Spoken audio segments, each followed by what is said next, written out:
Assalamualaikum warahmatullahi wabarakatuh. Alhamdulillah wal mauta wal hayata liyabluwakum ayyukum ahsanu amala. Asyhadu an la ilaha illallah wahdahu la syarikalah wa asyhadu anna Muhammadan abduhu wa rasuluh. Allahumma salli ala Muhammad wa ala ali Muhammad. Rabbana zidna ilma warzuqna fahma. Hadirin hadirat, Bapak dan Ibu yang dimuliakan Allah Subhanahu wa taala. Kita awali dengan memuji Allah sebagai ungkapan rasa syukur kita kepadanya atas limpahan rahmat, karunia serta hidayahnya kepada hati kita masing-masing, sehingga kita dengan tenang dan senang menghadiri majelis yang mulia ini. Salawat dan salam kepada Nabi kita Muhammad sallallahu alaihi wasallam, kepada segenap umat manusia di permukaan bumi ini, sehingga menjadi pegangan hidup kita di sini dan saat ini. Hadirin hadirat yang dimuliakan Allah, sebelumnya kami beritahukan sebagaimana jadwal kita pada setiap Kamis ketiga setiap bulannya, itu adalah kita mengkaji tentang fikih mawaris bersama Ustadz Johari MA. Tapi tadi beliau mendadak, ada keluarga dia meninggal di Dumai, katanya adik ayahnya.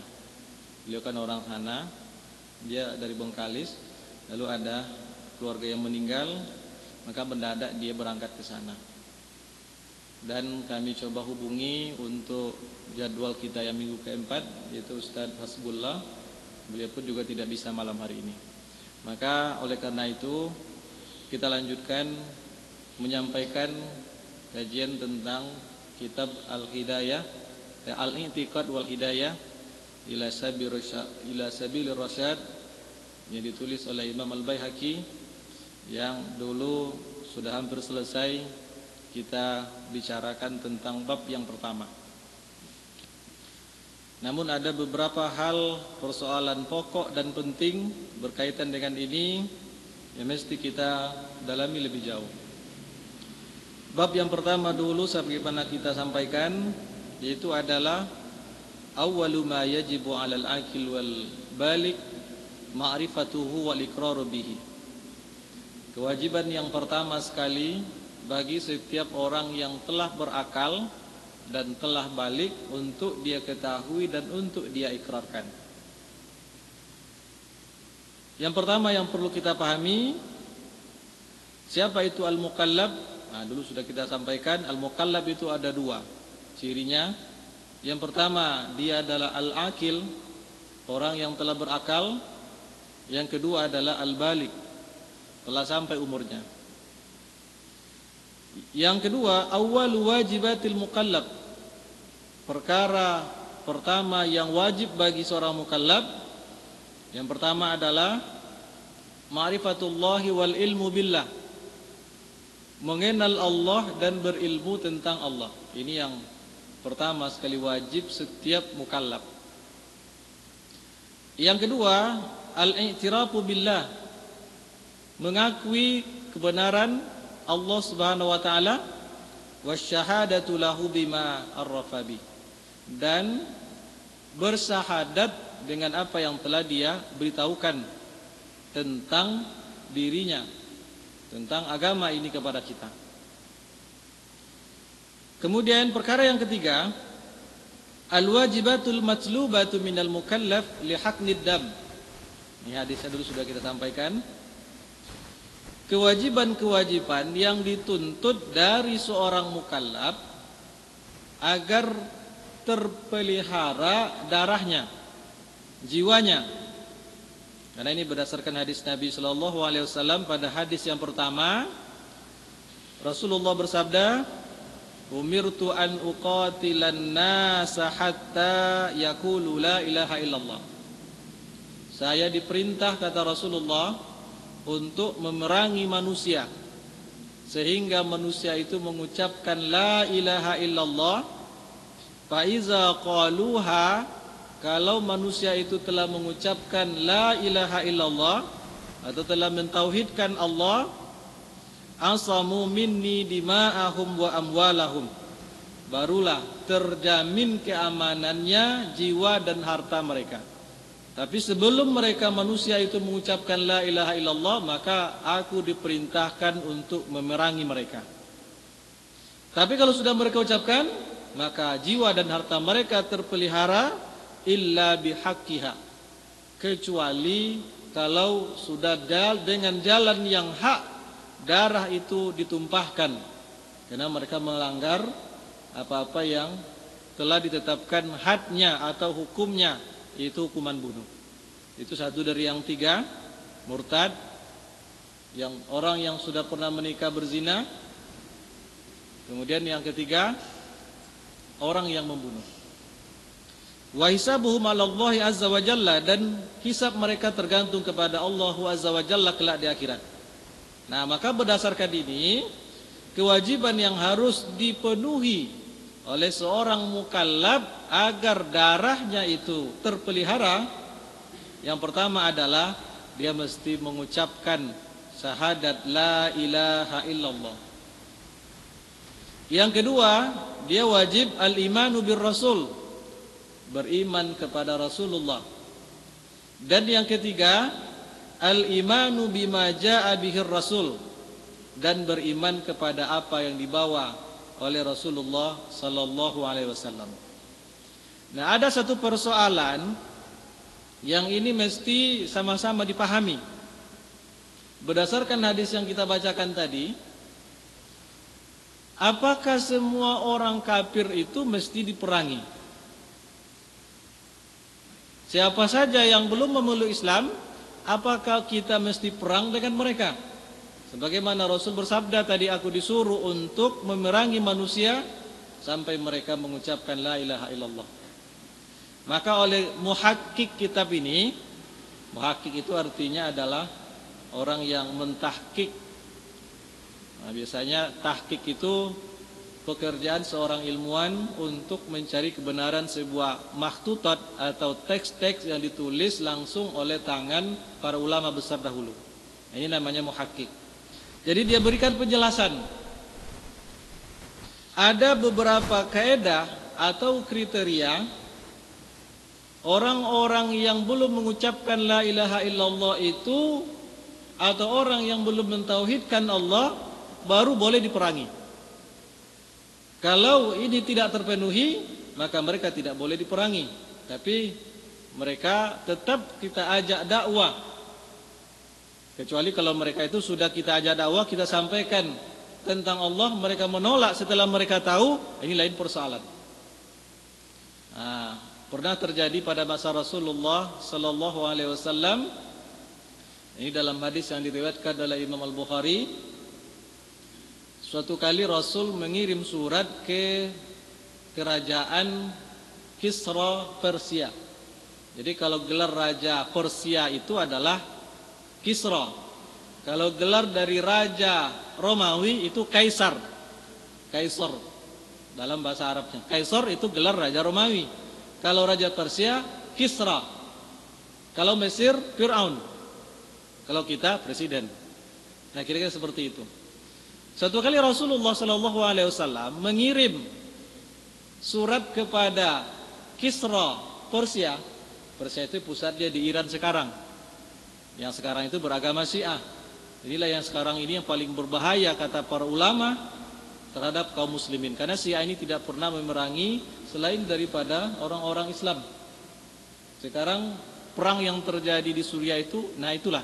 Maka sampai sekian banyak ulama yang memfatwakan wajib untuk membunuh Bashar Assad itu. Karena mereka membunuh kaum muslimin. Dia membunuh kaum muslimin.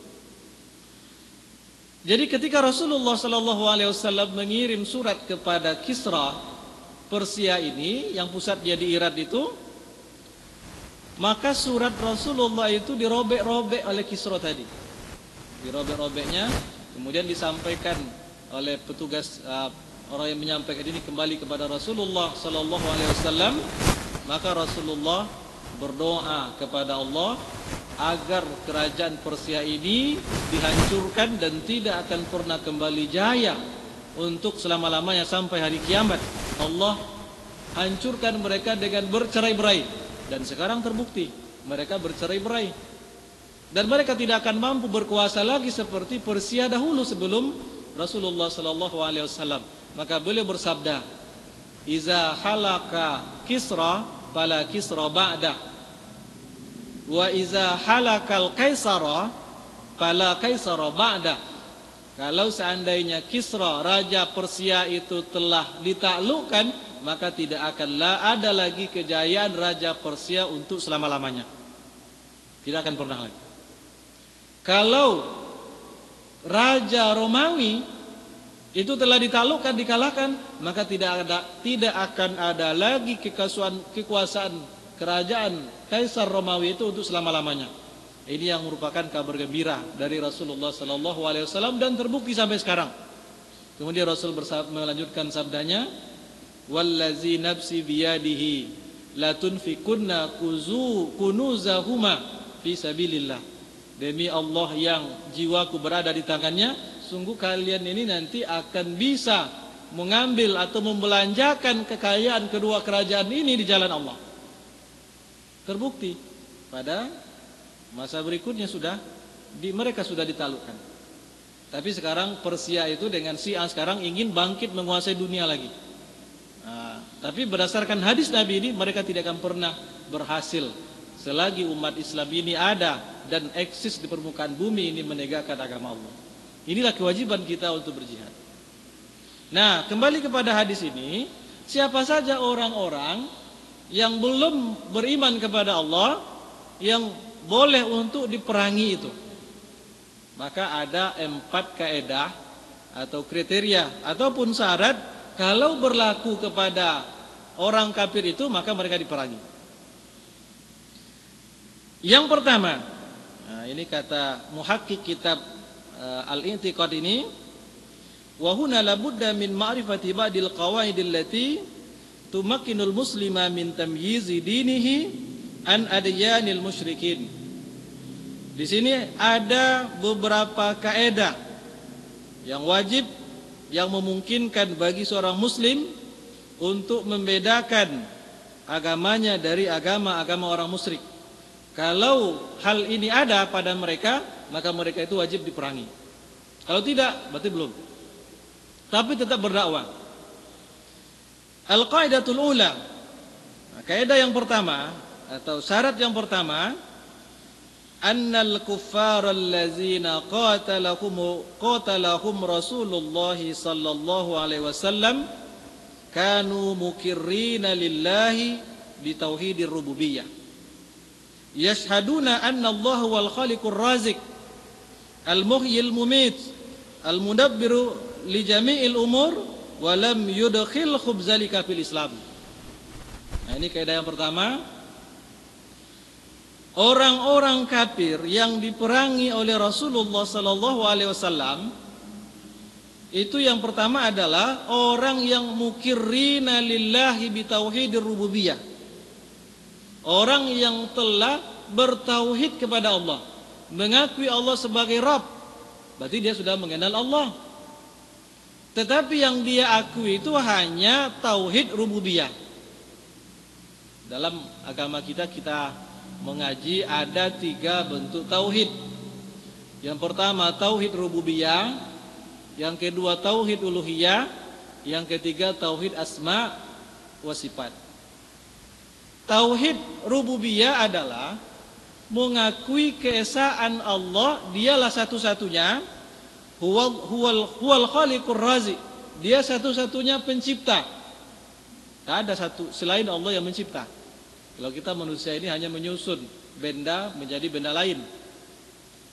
Huwal khaliq, satu-satunya sebagai pencipta. Mereka orang musyrik yang diperangi oleh Rasulullah itu meyakini bahwa Allah itu adalah sebagai pencipta. Ar-Razik, mereka juga yakin Allah satu-satunya pemberi rezeki. Jadi bukan sembarangan kafir.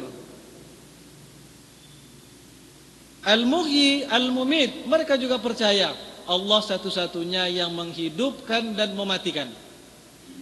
Tapi mereka musyrik. Al-Mudabbir li jami'il umur, mereka juga yakin Allah lah pengatur segala urusan. Tapi kenapa mereka diperangi? Karena mereka hanya mengesahkan Allah atau mentauhidkan Allah sebatas tauhid rububiyah. Hanya mengakui perbuatan Allah saja. Tetapi mereka tidak mengakui tauhid uluhiyah.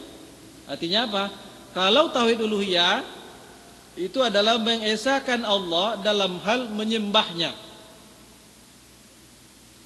Beribadah hanya kepada Allah. Bersih, tidak ada kepada yang lain. Tidak ada tujuan yang lain. Berdoa hanya kepada Allah. Karena itu ibadah. Bernazar hanya kepada Allah. Bertaubat hanya kepada Allah. Karena itu ibadah. Roja hanya kepada Allah. Berharap hanya kepada Allah. Khauf, takut hanya kepada Allah. Meminta hanya kepada Allah. Karena itu bagian dari tauhid uluhiyah. Nah, yang mereka lakukan sebaliknya. Walaupun mereka beriman kepada Allah bahwa Allah itu adalah pencipta, pemberi rezeki, satu-satunya yang menghidupkan dan mematikan, satu-satunya yang mengatur segala urusan, tapi mereka tidak mau mengakui tauhid uluhiyah. Mereka tidak mau menyembah Allah. Yang orang seperti ini yang diperangi oleh Rasulullah sallallahu alaihi wasallam. Apa dalilnya? Nah, dalilnya adalah firman Allah Subhanahu wa taala dalam surat Yunus ayat yang ke-31. A'udzubillahi minasyaitonir rajim. Bismillahirrahmanirrahim. Qul may yarzuqukum minas sama'i wal ardh amman yamlikus sam'a wal absar wa may yukhrijul hayya minal mayyit wa yukhrijul mayyita minal hayy wa may yudabbirul amra fasayaquluna Allah faqul afala tattaqun. Nah, ini dalilnya. Katakan Muhammad kepada mereka, may yarzuqukum minas sama'i wal ardh. Tanyakan kepada mereka Muhammad, siapa yang telah memberikan rezeki kepada kalian, rezeki dari langit dan dari bumi? Tanyakan kepada mereka. Kemudian, atau siapa pula yang menguasai pendengaran dan penglihatan kalian? Kalau seandainya Allah cabut penglihatan kalian itu, siapa yang bisa mendatangkan? Tidak ada. Kalau seandainya Allah cabut pendengaran kalian, siapa yang bisa mendatangkan pendengaran kalian kembali? Tidak ada. Tanyakan pula, wa may yukhrijul hayya minal mayt, siapa yang mengeluarkan yang hidup dari yang mati? Wa yukhrijul mayyita minal hayy, dan siapa yang mengeluarkan yang mati dari yang hidup? Wa may yudabbirul amra, dan siapa pula yang mengatur segala urusan ini? Yang ada di alam ini siapa yang mengatur? Tanyakan kepada mereka. Kalau ditanyakan kepada mereka, apa jawab mereka? Fasayaquluna, mereka akan menjawab Allah. Jadi orang musyrik itu mengatakan yang memberi rezeki adalah Allah, yang mengatur segala urusan adalah Allah. Karena mereka beriman dengan tauhid rububiyah, tapi dengan tauhid uluhiyah tidak. Tidak mau menyembah Allah. Berarti sudah mengenal Allah tapi membangkang. Maka mereka diperangi. Afala tattaqun? Apakah kalian tidak takut kepada Allah? Apakah kalian tidak bertakwa? Dan ayat seperti ini banyak sekali. Dalam surat Ar-Rum itu, wala in sa'altahum man khalaqas samawati wal arda wa sakhara syamsa wal qamar la yaqulunna Allah fa anna yufakun. Kalau seandainya kamu tanyakan kepada mereka Muhammad, siapa yang menciptakan langit dan bumi? Siapa dan menundukkan matahari dan bulan? Mereka akan menjawab Allah. Kalau ditanyakan kepada Abu Jahal, siapa yang menciptakan alam? Dia akan jawab Allah. Dia mengenal Allah. Karena begitu terangnya ayat-ayat Allah nampak di mata mereka, mereka akui. Wala in sa'altahum man nazzala minas sama'i ma'an. Kalau kamu tanyakan kepada mereka, siapa yang menurunkan hujan dari langit dan menghidupkan bumi yang mati menjadi hidup kembali? Kita lanjutkan, itu yang pertama. Jadi orang kafir yang diperangi Rasulullah itu adalah mereka yang mentauhidkan Allah tauhid rububiyah, tapi tidak mentauhidkan Allah dengan tauhid uluhiyah dan asma wa sifat. Kaidah yang kedua, annal kuffar allazina qatalahum Rasulullah sallallahu alaihi wasallam ma aradu mimman qasadu illa qurbatan wa syafa'ah. Orang kafir yang diperangi Rasulullah sallallahu alaihi wasallam, apa yang mereka lakukan dalam masalah agama ini atau dalam peribadatan mereka tidak lain hanyalah mereka berniatkan untuk mendekatkan diri mereka kepada Allah dan ingin mendapatkan syafaat di akhirat kelak. Nah, coba bayangkan itu, apa bedanya dengan kita? Harus betul-betul jeli kita memahami. Orang kafir yang diperangi Rasulullah itu, mereka juga beriman kepada Allah, tapi melakukan peribadatan yang tidak sesuai dengan sunnah Nabi atau bertentangan dengan ajaran Rasulullah, yang tujuan mereka juga untuk mendekatkan diri kepada Allah dan untuk mendapatkan syafaat di akhirat kelak. Mereka juga beribadah. Apa maksudnya? Nah, ini coba kita baca ayat Al-Quran sebagai dalilnya dalam surat Az-Zumar ayat yang ketiga. Walladzina attakhazu min dunihi awliya'a ma na'buduhum illa liyuqarribuna ilallahi zulfa innallaha yahkumu bainahum fima hum fihi yakhtalifun innallaha la yahdi man huwa kazibun kuffar. Jadi mereka juga beribadah, tapi tujuan beribadah itu tujuannya baik untuk mendekatkan diri kepada Allah dan untuk mendapatkan syafaat. Dan orang-orang yang menjadikan selain Allah sebagai pelindung, sebagai aulia atau sebagai sesembahan selain Allah, apa pengakuan mereka?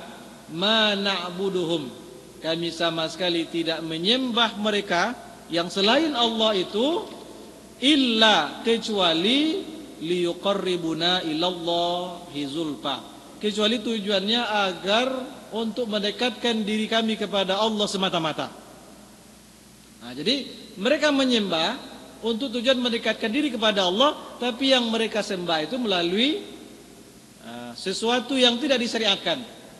Apa contohnya? Seperti apa yang dilakukan oleh musyrik Mekah. Mereka menyembah berhala. Tujuan mereka menyembah berhala itu juga untuk mendekatkan diri mereka kepada Allah, tapi tidak menyembah Allah secara langsung. Nah, ini adalah orang yang musyrik. Maka kelompok ini diperangi oleh Rasulullah sallallahu alaihi wasallam. Betapa banyaknya di zaman ini berhala-berhala yang tidak lagi berupa patung-patung, tapi mungkin berhala berupa harta, berupa jabatan, yang mungkin tidak secara langsung disembah, tapi kadangkala ini mengalahkan ibadah mereka kepada Allah Subhanahu wa taala. Jadi tujuan menyembah selain Allah itu adalah untuk mendekatkan diri mereka kepada Allah. Kemudian untuk mencari syafaat. Dalilnya adalah firman Allah dalam surat Yunus ayat yang ke-18. Wa ya'buduna min dunillah ma la yadurruhum wa la yanfa'uhum, dan mereka menyembah selain Allah sesuatu yang tidak bisa mendatangkan mudarat kepada mereka dan tidak bisa pula mendatangkan manfaat kepada mereka. Wa yaquluna, dan mereka mengatakan, haula'i syufa'auna indallah, inilah penolong-penolong kami di sisi Allah, selain daripada Allah. Inilah penolong-penolong kami. Artinya apa? Sebetulnya mereka juga meminta tolong kepada Allah, tapi ada perantaranya. Nah, yang perantara, meminta tolong kepada Allah oleh perantara, inilah yang tidak boleh. Permintaan tolong hanya boleh kepada Allah saja. Adapun melalui tangan-tangan manusia, itu kalau sesuai dengan sunnatullah, itu adalah sebagai sarana dan prasarana untuk mendapatkan pertolongan Allah. Pada hakikatnya kita minta tolong hanya kepada Allah Subhanahu wa taala. Yang seperti ini yang diperangi oleh Rasulullah sallallahu alaihi wasallam. Jadi jangan dikira Islam itu agama keras yang suka memerangi orang kafir, tidak. Islam itu agama perang, tidak. Tapi Islam itu agama jihad. Betul ketika dibutuhkan atau keadaan menuntut untuk berjihad. Kalau orang yang belum mengerti dengan Islam tidak akan pernah diperangi kecuali didakwahi terlebih dahulu. Ajak mereka untuk beriman kepada Allah, terangkan kepada mereka tentang Allah. Setelah mereka paham dan tidak mau menerima, mereka harus tunduk. Tunduk dengan kekuasaan Islam. Kalau tidak, baru diperangi. Jadi tidak perang itu yang menjadi hal pertama yang harus dilakukan dalam Islam. Itu kaidah yang kedua. Al-qaidatus salisa. Kaidah yang ketiga, innallaha ba'asa an-nabiyya sallallahu alaihi wasallam ila ahlil ardi wa hum ala adyanin mukhtalifah wa ibadatin mutafarriqah minhum man ya'budul malaikah wa minhum man ya'budun nabiyyin was salihin wa minhum man ya'budul ahjar wal ashjar wa qatalahum sallallahu alaihi wasallam wa lam yufarriq bainahum. Ini yang ketiga. Sesungguhnya Allah mengutus Nabi Muhammad sallallahu alaihi wasallam kepada penduduk bumi, dan penduduk bumi itu ketika itu orang-orang yang memiliki berbagai macam agama. Ada di antara mereka mayya'budul malaika, ada di antara mereka yang menyembah malaikat. Ini termasuk salah satu keyakinan dari orang-orang musyrik jahiliyah. Dalam keyakinan orang musyrik jahiliyah, malaikat itu adalah istri-istri Allah. Ini keyakinan musyrik jahiliyah. Kepada mereka lah Rasul diutus. Siapa lagi? Wa minhum may ya'budun nabiyyina was-salihin. Di antara mereka ada orang-orang yang menyembah nabi-nabi mereka dan orang-orang soleh mereka. Menyembah orang soleh itu sudah ada sejak dalam sejarahnya, sudah dikenal pada masa Nabi Nuh alaihissalam. Apa buktinya? Ini bisa kita baca dalam surat Nuh itu, ketika Nuh berdakwah kepada kaumnya, yang kaumnya itu menyembah berhala.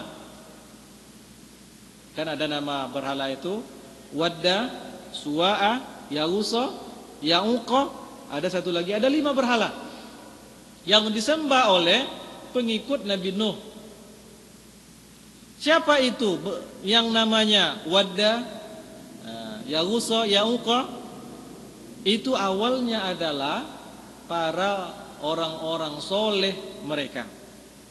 Jadi sebelum Nabi Nuh diutus, di kalangan umat Nabi Nuh itu dahulu nenek moyang mereka ada 5 orang soleh. Lalu 5 orang soleh ini setelah mereka meninggal, dan mereka itu adalah orang yang lurus tauhidnya, punya murid yang banyak. Ketika mereka meninggal, maka murid-muridnya ini tentu ingin memuliakan mereka, dan mereka tidak menyembahnya, tapi memuliakan orang-orang soleh, guru-guru mereka tadi, dengan cara membuat patung mereka atau membuat gambar mereka. Maka di sinilah Islam melarang membuat patung orang-orang soleh ataupun gambar orang-orang soleh. Tidak boleh. Nah, awalnya patung itu dan gambar-gambar itu diabadikan, disimpan di dalam rumah-rumah mereka. Habis satu generasi, berganti generasi berikutnya. Kalau generasi awal barangkali masih berilmu, mereka sadar betul ini patung bukan untuk disembah, tetapi ini adalah untuk mengingatkan jasa-jasa guru-guru mereka yang soleh yang telah meninggal itu. Ini tujuan mereka, awalnya baik. Tapi apa yang terjadi? Habis satu generasi, generasi berikutnya sudah kurang mengerti dengan ajaran Allah. maka mulailah mereka berlebih-lebihan dalam memuliakan orang-orang soleh yang mereka abadikan melalui patung tadi. Mulailah mereka menyembahnya. Maka diabadikan oleh Allah dalam surat An-Nuh. Dan mereka lah didakwahi oleh Nabi Nuh alaihissalam. Sehingga apa kata pembesar mereka? Wala tazarunna jangan kalian tinggalkan alihatikum. Jangan kalian tinggalkan tuan-tuan kalian yang bernama Wadda dan yang 4 lagi itu. Ada 5 patung. Wa minhum may ya'budul ahjar wal asjar. Di antara mereka yang Rasulullah diutus kepada mereka ada orang-orang yang menyembah ahjar. Itu jamak daripada hijrun. Itu artinya batu. Hajar, hajrun, hajar. Hajar aswad, batu hitam. Jamaknya ahjar. Itu artinya apa? Menyembah berhala. Ini jelas musyrik Mekah itu mereka penyembah berhala. Wal asjar, menyembah pohon-pohon. Itulah dulu kepada mereka lah Rasulullah diutus. Wa qatalahum sallallahu alaihi wasallam wa lam yufarriq bainahum. Lalu Rasul memerangi mereka dan tidak membedakan di antara mereka. Mereka diperangi. Setelah disadarkan, setelah diberikan yang benar kepada mereka, tapi mereka membangkang, maka diperangi oleh Rasulullah sallallahu alaihi wasallam. Ini berdasarkan dalilnya qatiluhum hatta la takuna fitnatan wa yakuna ad-dinu kulluhu lillah. Al-Anfal ayat 39. Dan perangilah mereka wahai Muhammad dan para sahabat kaum muslimin, perangi mereka sehingga tidak ada lagi fitnah dan agama Allah ini sudah menguasai semuanya. Walaupun kalau seandainya mereka belum beriman kepada Allah, tapi sudah tunduk dengan agama Allah, maka itu sudah cukup. Sebab akidah itu tidak bisa dipaksakan. La ikraha fid din, tidak ada paksa dalam agama. Tapi kalau sudah masuk kepada Islam, wajib untuk dipaksa. Bagaimana dengan orang yang tidak beriman tadi? Dengan syarat dia sudah tunduk, maka itu sudah cukup. Bayar upeti, hukum-hukum Islam yang itu berlaku untuk sesama muslim dan orang kafir itu harus mereka patuhi. Di antaranya dalam hal perceraian itu harus mereka patuhi. Azan.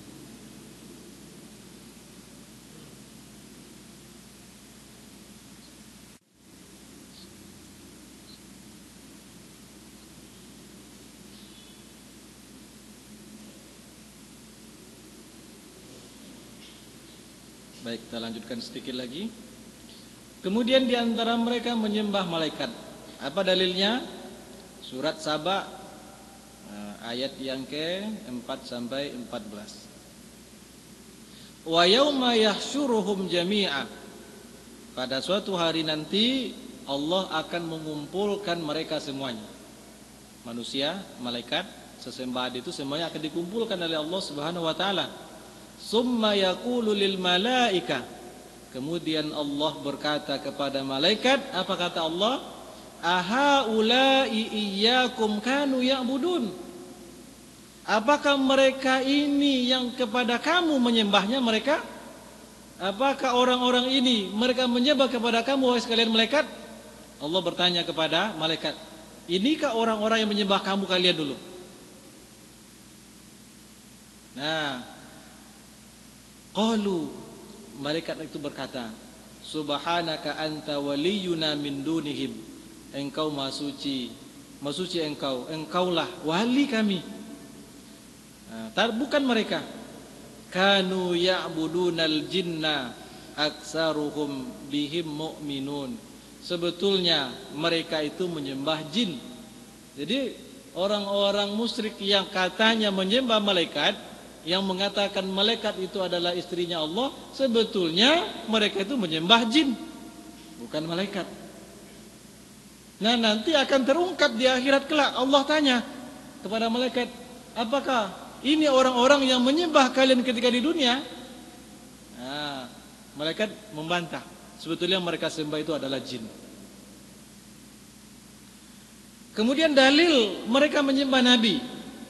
Wa iz qala Allahu ya Isa ibn Maryam a anta qulta lin-nas ittakhizuni wa ummi ilahaina min dunillah. Ingatlah ketika Allah berkata, ya Isa bin Maryam, apakah kamu yang telah mengatakan kepada manusia, ittakhizuni wa ummi, sembahlah aku dan ibuku sebagai ilahaini, dua Tuhan, min dunillah, selain Allah. Qala, maka Isa menjawab, subhanaka ma yakunu li an aqula ma laysa li bihaqqin in kuntu qultuhu faqad alim ta'lamu ma fi nafsi wa la a'lamu ma fi nafsik innaka anta allamul ghuyub.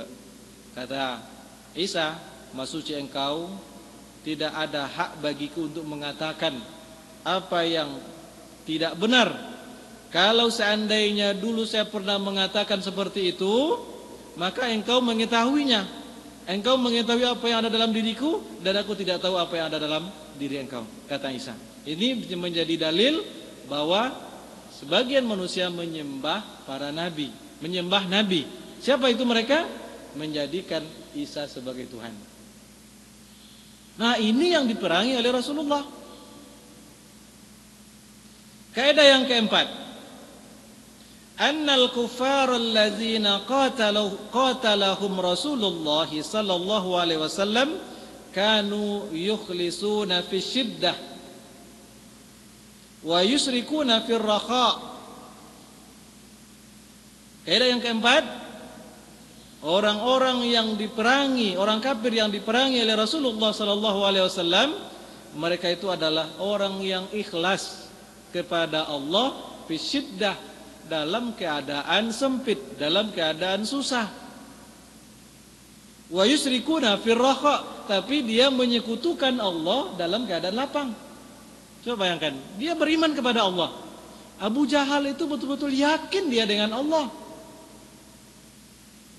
Nah, jadi mereka ikhlas berdoa menyembah Allah ketika dalam keadaan sempit, tapi mereka menyekutukan Allah dalam keadaan lapang. Apa dalilnya? Fa iza rakibu fil fulki da'awallaha mukhlisina lahuddin falamma najjahum ilal barri izahum yusyrikun. Ini Al-Ankabut ayat 65. Apabila mereka rakibu itu artinya berjalan di atas kendaraan. Fil fulk itu kapal, atau lebih kurang sama dengan safinah, tapi tidak terlalu besar. Ketika mereka berlayar di atas kapal, tentu di atas lautan, bagaimana? Da'awallaha mukhlisina lahuddin, mereka berdoa kepada Allah dengan ikhlas, mengakui kebenaran agama Allah. Kalau dalam keadaan sempit, itulah Abu Jahal itu. Da'awallaha mukhlisina lahuddin falamma najjahum ilal barri, ketika lepas selesai dari kesulitan mereka itu, lalu sampai ke atas darat, tidak lagi berada di atas lautan, apa yang terjadi? Izahum yusyrikun, maka mereka kembali menyekutukan Allah. Itulah peranginya Abu Jahal. Jadi kalau ada orang yang berdoa ikhlas kepada Allah dalam keadaan sempit, begitu mengharap, tidak menyekutukan sama sekali, keadaan sempit, tapi ketika lapang menyekutukan Allah dengan hartanya dan lain sebagainya, ini hampir sama perangannya dengan Abu Jahal. Ini memang berkenaan dengan Abu Jahal. Pernah dia suatu kali berlayar di laut, dan memang sahabat itu juga pernah berlayar dan sering berlayar di atas laut. Bahkan ada hadis Nabi yang menyebutkan secara khusus tentang Ummu Haram bin Mihlan. Rasul pernah mengatakan bahwa kalian akan berperang di lautan itu sebanyak 2 kali. Tapi tidak terjadi pada masa Rasul. Perang 2 kali akan terjadi di lautan. Lalu ini hadis riwayat Bukhari. Lalu bintu Haram bintu Mihlan ini berkata kepada Rasulullah, ya Rasulullah, apakah saya ikut berperang ketika itu? Maka jawab Rasul, betul, kamu ikut di dalam perang yang pertama. Kemudian dia bertanya lagi kepada Rasulullah, apakah saya ikut pada perang yang kedua? Tidak, kamu tidak ikut lagi. Ini sebagai syarat bahwa Al-Haram binti Mihlan ini dia akan syahid pada perang lautan yang pertama. Memang terjadi. Dan itu terjadi pada tahun ke-27 Hijriah. Kalau tahun 27 Hijriah itu masa Khalifah Utsman bin Affan. Itu diprediksi oleh Rasulullah. Sebab Abu Bakar hanya kurang dari 3 tahun. Umar bin Khattab lebih kurang 10 tahun. Dia wafat dibunuh pada tahun 23. Kemudian Utsman bin Affan lebih kurang 12 tahun sampai tahun 36. Ali bin Abi Thalib lebih kurang 3,5 tahun. Berarti masih kurang 6 bulan lagi. So Rasul mengatakan al-khilafatu min ba'di salasina sana. Khilafah setelahku itu hanya akan berlaku selama 30 tahun saja. Memang persis 30 tahun. Tidak kurang. Jadi kalau tadi baru 29 tahun setengah. Sebab Ali wafat belum genap 30 tahun, masih tinggal 6 bulan. Dilanjutkan oleh anaknya Hasan bin Ali bin Abi Thalib selama 6 bulan. Persis selama 30 tahun habis khalifah yang disampaikan Rasulullah dalam hadisnya itu. Coba, siapa yang bisa memberikan informasi tentang peristiwa masa yang akan datang yang betul-betul terjadi persis seperti itu? Itu hanya Rasulullah sallallahu alaihi wasallam. Pembunuhan Umar bin Khattab dia juga sudah ceritakan. Ini hadis riwayat Bukhari dari Huzaifah bin Al-Yaman. Suatu kali kata Huzaifah, kunna naqudu najlisu ma Amirul Mukminin. Suatu kali kami duduk bersama Amirul Mukminin Umar bin Khattab. Lalu ketika itu Umar bertanya, siapa di antara kalian yang mengetahui tentang fitnah? Lalu kata Huzaifah bin Al-Yaman, saya tahu. Coba hati, anta lajariun. Coba beritahukan saya, karena kamu itu orang pemberani. Kata Umar. Lalu kata Huzaifah bin Al-Yaman, fitnah yang besar itu adalah fitnatur rajuli fi ahlihi wa waladihi wa malihi. Fitnah seorang laki-laki terhadap hartanya, keluarganya, dirinya. Lalu Umar mengatakan, bukan itu yang saya maksud. Yang saya maksud adalah fitnah seperti gelombang laut yang besar yang menghantam. Nah, ini baru terkejut Huzaifah bin Al-Yaman ini. Lalu dia katakan, anta wa bainaha, antara kamu dan antara fitnah itu ada sebuah pintu yang tertutup. Baban mughallaqa, pintu yang tertutup. Maksudnya apa? Kalau pintu ini terbuka, maka fitnah sampai akhir zaman akan mulai terjadi. Berarti pada masa itu, sebelum terbukanya pintu fitnah tadi, tidak ada kekacauan. Sampai masa Rasul, sampai pada masa Umar, tidak ada kekacauan. Apa rupa ini maksud dengan pintu fitnah itu? Pintu yang tertutup itu, ternyata maksudnya adalah terbunuhnya Utsman bin Affan. Sudah diprediksi langsung oleh Rasulullah sallallahu alaihi wasallam. Itulah fitnah kamaujil bahr. Fitnah seperti gelombang besar air laut. Itu apa? Terbunuhnya Umar bin Khattab. Dengan terbunuhnya Umar bin Khattab, maka berikutnya fitnah sampai akhir zaman itu mulai terjadi. Sebab ini pintunya. Itu sudah diprediksi oleh Rasulullah sallallahu alaihi wasallam.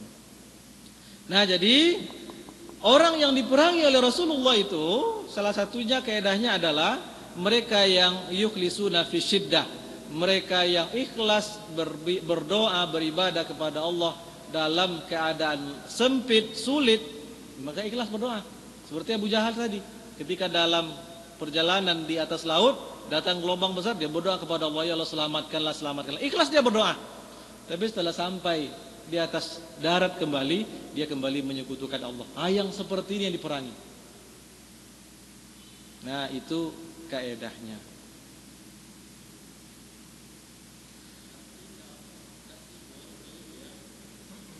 Ya. Kalau Abu Jahal aja bukan Islam. Kenapa? Dia hanya mentauhidkan Allah dalam hal rububiyah, dalam uluhiyah tidak. Tapi ketika dalam keadaan sempit, tauhid uluhiyah dia pakai. Akan itu, kalau secara umum dia hanya mengakui tauhid rububiyah, mengesahkan Allah, Allah lah sebagai pencipta, sebagai pemberi rezeki dalam keadaan biasa. Tapi ketika dalam keadaan sempit, baru dia mengakui tauhid uluhiyah. Saat itu saja dia berdoa dengan ikhlas kepada Allah. Setelah Allah kabulkan doanya, Allah selamatkan, kembali menyekutukan Allah lagi. Nah, itu Abu Jahal. Yang seperti ini yang diperangi. Nah, itulah 4 kaidah. Jadi yang pertama tadi itu adalah orang-orang yang mentauhidkan Allah dari tauhid rububiyah saja, tauhid uluhiyah tidak. Yang kedua, orang-orang yang sebetulnya juga berniat menyembah Allah tapi pakai perantara. Perantaranya itu dengan niat mendekatkan diri kepada Allah atau menjadikan penolong perantara-perantara tadi. Yang ketiga, mereka yang menyembah atau beribadah kepada selain Allah. Dan yang keempat adalah mereka yang ikhlas dalam keadaan sempit beribadah kepada Allah, tapi dalam keadaan lapang menyekutukan Allah kembali. Nah, inilah yang dijelaskan oleh penulis muhakkik kitab ini. Wa ahlu zamanina haza yusrikuna fi syiddah wa fi rakhai kadzalik. Sementara orang-orang yang ada pada zaman kita sekarang ini, mereka menyekutukan Allah dalam keadaan sempit, apalagi dalam keadaan lapang.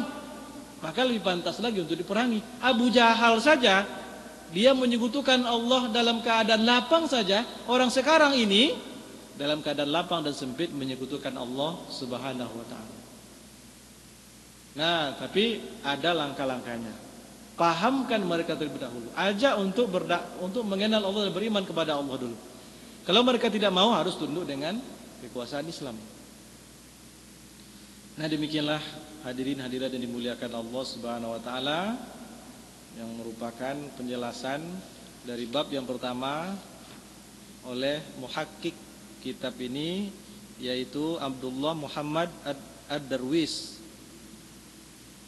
terhadap kitab Al-I'tiqad wal Hidayah ila Sabili Rasyad yang ditulis oleh Imam Al-Baihaqi. Terima kasih atas perhatian. Mohon maaf atas khilaf dan kekurangan. Billahi taufiq wal hidayah. Wassalamualaikum warahmatullahi wabarakatuh.